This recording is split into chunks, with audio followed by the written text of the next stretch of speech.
Well, good morning from New Orleans area, Saturday morning.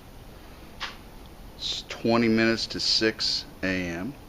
and I'm gonna make this quick little video because check this out.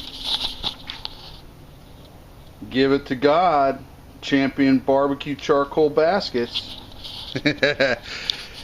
Been getting some questions. Matter of fact, I made several quote-unquote charcoal snake options where people are wanting to extend the burn time by putting in some barriers and some walls so that charcoal, when it burns, kind of snakes around. Not to say that that doesn't work, but I'm starting to talk people out of it. You know, I mean, take it for what it's worth. If you want extended burn times in your backwoods, you need to get an XXL basket, and you really don't need a snake. Here's what I'm talking about. Right there, I'm getting about a half a chimney, little over half a chimney of coals ready to go. Get those hot. I got a chubby going right there. I'm gonna cook me up some, just shaking the dust off, getting some chicken done, and some other bits and pieces. But here's my XXL box. You can see it. Fits right in that ash pan that comes from the factory. And you see there where I've got it loaded up, and I've got a coffee can that I've cut the bottom out of back in that corner, far left corner. You can put more lump charcoal in there. You can get it up kind of just a little bit over the top here. But I'm not going to be burning that long, so I don't need to do that. What I have here is a rectangular pizza stone.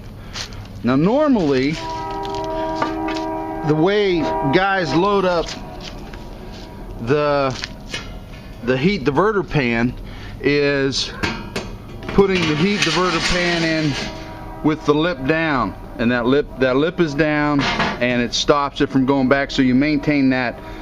There's a gap in the back where the heat and smoke goes up from the back. Now what I do is I take the heat diverter pan out, put that pizza stone on there, and slide it in until it's flush. So I maintain that gap back there, but I have a pizza stone that sits right on top of there. And what that does is that pizza stone sits right underneath the water pan. I guess I could have had it be a little more light out here when I did it. Okay, got a little light on the situation. Okay, here is the left hand air vent, and I think venting is the biggest thing on this, guys. Okay, vents all the way closed. I'll typically run mine about an inch or an inch and a half open. Okay, that's the left hand one, which corresponds to this corner where the hot coals are going to be in. So the charcoal burns from this corner, and it'll burn out and all the way across. The right hand side vent I have completely closed off. Okay, completely closed off. And the top vent, I'll start off wide open, and I'll run it about 50% or 40% closed. And what that'll do is that'll give me a burn of 250 degrees for anywhere between 9 and 11 hours. You see, if you put a snake down in there, right, some kind of barrier, that's going to restrict that airflow coming in from either that corner or that corner. So I tell you, I haven't had any trouble at all getting really long burn time. Starts with an XXL basket, and if you want to use the vent, if you want to try